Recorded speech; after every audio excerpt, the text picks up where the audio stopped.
বিষয় হলো ওর আমি ভালোবাসি, এখনও ভালোবাসি, কিন্তু ওর আমি ফিরে পেতে চাই না অথবা ওর সাথে থাকতে চাই না আমি। ওর মতো থাকুক, আমি আমার মতন। ও আমাকে অনেক টেক কেয়ার করতো, অনেক আদরে রাখতো, অনেক মানে কীভাবে আমি হাসি খুশি থাকবো, কীভাবে আমি ভালো থাকবো সেটা চেষ্টা করতো। কিন্তু মাঝে মধ্যে যে আসে না, আরেকটা টু ফেসেস থাকে না মানুষের, একটা ভালো চেহারা একটা খারাপ চেহারা। তোর খারাপ চেহারাটা আমি দেখছি, আমি জানি কতটা ভয়ঙ্কর হতে পারে আর কতটা জঘন্য হতে পারে। এটা আমারও খারাপ, আমি বলবো না যে আমার চেহারা ভালো বা আমার রাগ ভালো, আমার ব্যবহার ভালো। আমার ব্যবহার খুবই খারাপ, আমিও অনেক সময় ওর সব কিছু নিয়ে বকা দিই, অনেক কিছু নিয়ে কথা বলি, কিন্তু মাঝে মাঝে যেটা বলে সেটা আমি নিতে পারি না। এটা একবার দিবা না, বহুতবার হয়েছে। আরও এমন এমন কাজ করছে যে কাজগুলা গ্রহণযোগ্য না। বিষয় হলো ওর আমি ভালোবাসি, এখনও ভালোবাসি, কিন্তু ওর আমি ফিরে পেতে চাই না অথবা ওর সাথে থাকতে চাই না আমি। ওর মতো থাকুক, আমি আমার মতন। তাহলে ভালোবাসার আসলে সার্থকতা কি হলো? কিছুই না। আপনি ভালোবাসেন বাট প্রসঙ্গে আপনি থাকতে চান না, কিন্তু দীর্ঘ 4টা বছর আপনি একসঙ্গে হাসি আনন্দ অনেক কষ্ট গিয়েছে। আমি আসলে এই বিষয় নিয়ে আর কথাই বলতে চাই না। ওর মতো থাকুক, আমি আমার মতো থাকি, এটাই আমার ফাইনাল কথা। এখন কেন কীভাবে থাকবে সেটা জানি না।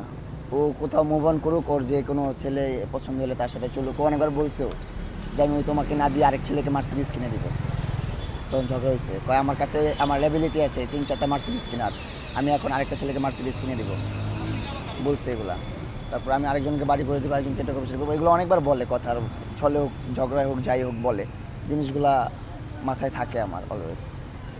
ও যার ইচ্ছা তাই করুক, আমার কোনো কিছু যায় আসে না। ওর মতন থাকুক, ও লাইফ ও লিড করুক। অ্যান্ড আমারও যদি জীবনে অন্য কেউ আসবে, আমি তাকে নিয়ে থাকবো, শেষ।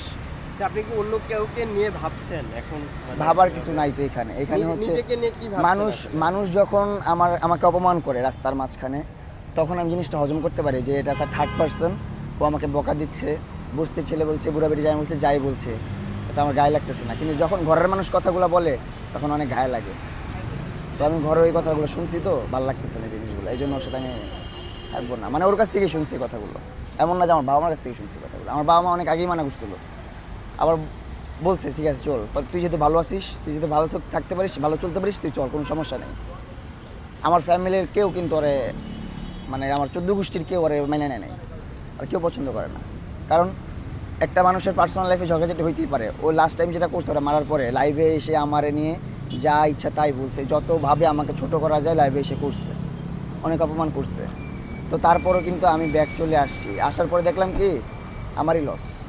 অভিমান একটা জিনিস আর ছেড়ে চলে যাওয়া আর একটা জিনিস। সো আমি ওরা ছেড়ে চলে আসছি।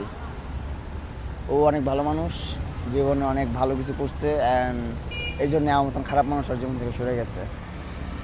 আর আমি কখনো ওর লাইফে ব্যাক করবো না। ও ওর মতো থাকবে, আমি আমার মতন, এটাই আমার ফাইনাল ডিসিশন।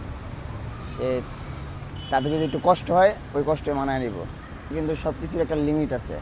যখন একটা জিনিস আপনার বারবার দেখতে দেখতে আপনি অভ্যস্ত হয়ে যাবেন, তখন আর নিতে পারবেন না ওই জিনিসটা। অনেক বেশি হয়ে গেছে একটা জিনিস, একটা কথা অনেক মানুষের মায়ের চেয়ে কিন্তু কথার কষ্টটা অনেক বেশি। আর ও একটা কথা একবার না অনেকবার বলছে, হাজারবার বলছে, আর কিছুতে কিছু হইলেই খোঁটা দেয়। এটা হচ্ছে ওর প্রথম ফল্ট। সেকেন্ড ফল্ট হচ্ছে ও আমাকে নিয়ে এত ছোট করে কথা বলে, যেগুলো আমি বলতে চাই না। সবচেয়ে বড় কথা, আপনি এসির তলে থাকলে আপনি ভালো থাকবেন সেটা কোনো কথা না। অনেক মানুষ আছে 2 বেলা ডাইল ভাত খায়, তারাও কিন্তু জীবন অনেক সুখে আছে। সো আমার প্রয়োজনে 2 বেলা ডাল ভাত খাবো, তাও সুখে থাকতে চাই। মেন্টালি কোনো ডিপ্রেস বা মেন্টালি কোনো প্রেশারে থাকতে চাই না। ওর মতো থাকুক, আমি আমার মতন থাকি। ওরে আমি অনেক, মানে ও অনেক কথাই বলছে যেগুলো আমি বলতে চাই না, কখনো বলবো না অবশ্য। অনেক ভালো মানুষ, এটাই বলতে চাই। ওর মতো থাক, আমি ওর মতন ভালো মানুষের পাশে আমার মতন খারাপ মানুষ মানায় না।